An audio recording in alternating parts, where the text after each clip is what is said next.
One day series জয়ের পর চট্টগ্রামে এবার টি-20 সিরিজে মাঠে নামছে বাংলাদেশ দল। ওয়ানডে দলের সিনিয়র কয়েকজন বোলারকে বিশ্রাম দিয়ে খুদে সংস্করণে মাঠে নামবেন বেশ কয়েকজন তরুণ।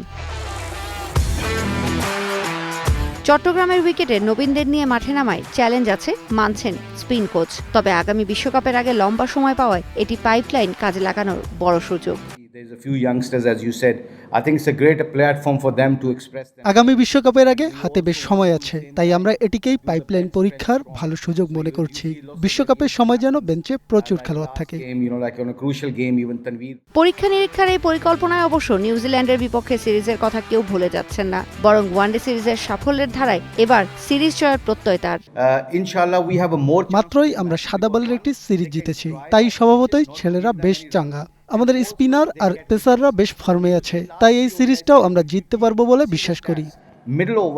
অন্যদিকে টি-20 সিরিজের জন্য বিশেষভাবে লেগি ইশথদিকে উড়িয়ে এনেছে নিউজিল্যান্ড। টি-20 সিরিজের আগে তিনি মুগ্ধ বাংলাদেশের স্পিন সেন্সেশন রিশাদের বোলিংয়ে, সাথে নাহিদ রানা তো সবারই নজর কেড়েছেন।